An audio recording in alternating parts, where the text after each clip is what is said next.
Assalamualaikum warahmatullahi wabarakatuh. Perkenalkan saya Azalia Kudroti dari kelas 10-2.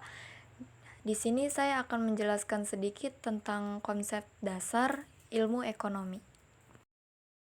Yang pertama, ada pengertian.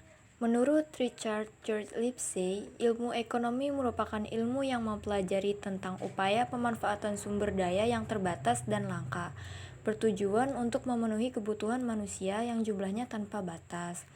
Adam Smith sebagai bapak ekonomi dunia menegaskan bahwa ilmu ekonomi sebagai ilmu yang bersifat sistematis dengan mempelajari tingkah laku manusia, bertujuan untuk usaha dalam mengalokasikan sumber daya yang terbatas untuk mencapai tujuan tertentu. Ilmu ekonomi juga mempunyai prinsip dan motif. Prinsip ekonomi ialah bertindak secara rasional, bertindak ekonomis, bertindak hemat, memiliki skala prioritas, dan selalu memikirkan prinsip cost dan benefit. Dan juga motif ekonomi ialah keinginan untuk memenuhi kebutuhan, keinginan untuk mendapatkan kekuasaan, keinginan memperoleh penghargaan, keinginan menjaga kontinuitas, dan keinginan membantu sesama. Yang ketiga ialah pembagian ilmu ekonomi dan teori ekonomi. Teori ekonomi yaitu teori pertumbuhan ekonomi modern, teori neoklasik, teori klasik, dan teori historis. Selanjutnya, pembagian ilmu ekonomi terbagi menjadi 3, yaitu ekonomi terapan, ekonomi teori, ekonomi deskriptif.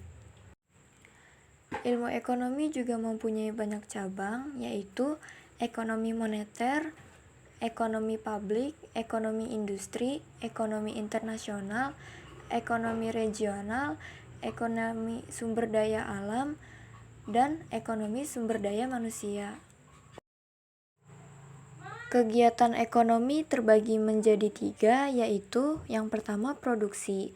Produksi merupakan kegiatan mengubah bahan mentah menjadi bahan setengah jadi atau barang jadi. Orang yang melakukan kegiatan produksi disebut produsen. Yang kedua adalah distribusi. Distribusi adalah kegiatan menyalurkan suatu produk, baik itu barang atau jasa, dari produsen ke konsumen hingga produk tersebut tersebar luas. Orang yang melakukan kegiatan ini disebut distributor. Yang terakhir ada konsumsi. Konsumsi adalah kegiatan mengurangi atau menghabiskan nilai guna suatu barang atau jasa. Orang yang melakukan kegiatan konsumsi disebut konsumen. Jenis kebutuhan manusia berdasarkan intensitas ekonomi terbagi menjadi 3 jenis, yakni kebutuhan primer, sekunder, dan tersier. Kebutuhan primer adalah kebutuhan pertama yang harus dipenuhi oleh manusia untuk kelangsungan hidupnya. Contohnya, makan, minum, pakaian, dan tempat tinggal. Yang kedua, ada kebutuhan sekunder. Kebutuhan sekunder adalah kebutuhan yang sifatnya pelengkap setelah kebutuhan utama atau primer terpenuhi. Contohnya peralatan elektronik seperti gadget, televisi, dan lain-lain. Sedangkan kebutuhan tersier adalah kebutuhan yang dipenuhi setelah kebutuhan primer dan sekunder terpenuhi. Kebutuhan ini sifatnya kepemilikan atau barang-barang mewah. Contohnya jet pribadi, villa mewah, koleksi mobil sport. Dalam kehidupan yang kelam ini, khususnya di Indonesia, terdapat beberapa masalah ekonomi. Masalah yang sering timbul dari kegiatan ekonomi di Indonesia adalah adanya kelangkaan. Kondisi kelangkaan ini adalah di mana sumber daya alam yang terbatas, sementara kebutuhan serta keinginan dalam menggunakan barang ekonomi terus meningkat. Kelangkaan inilah yang menjadi dasar adanya masalah ekonomi. Namun, kelangkaan juga memiliki penyebab, antara lain adalah keterbatasan jumlah benda pemuas kebutuhan, kerusakan sumber daya yang diakibatkan oleh manusia, keterbatasan kemampuan, perbedaan letak geografis, pertumbuhan penduduk tidak seimbang, kemampuan yang memproduksi rendah, dan yang terakhir perkembangan teknologi berjalan lambat.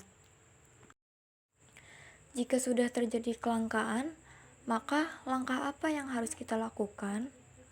Langkah yang harus kita lakukan adalah membuat skala prioritas, menentukan sumber daya alternatif, mengelola keuangan secara efisien, memanfaatkan bahan substitusi, dan yang terakhir mendaur ulang atau memanfaatkan kembali. Jadi kesimpulannya, ilmu ekonomi ini mengajarkan kita untuk berpikir keras, apa pilihan yang terbaik yang bisa kita ambil agar keinginan kita tercapai sepuas-puasnya dengan usaha sekecil-kecilnya. Semua itu dilakukan lewat banyak pertimbangan, mulai dari alasan yang membuat kita ingin melakukannya, hingga akibat yang timbul karena mengajar keinginan itu. Dan disadari atau tidak, dasar-dasar ilmu ekonomi sebenarnya kita terapkan setiap hari saat kita dihadapi dengan pilihan. Tapi bedanya kalau sudah berurusan dengan uang, tentunya pilihan kita nggak boleh diputusin dengan perasaan aja.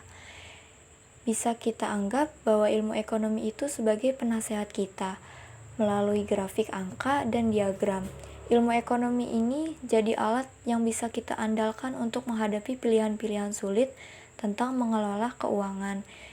Itulah dia ilmu ekonomi yang menjadi alasan bangsa kita maju, sekaligus alasan suatu bangsa bisa hancur kalau kita tidak bisa menggunakannya. Sekian video dari saya. Apabila ada salah ataupun kata yang kurang berkenan, saya mohon maaf. Terima kasih banyak.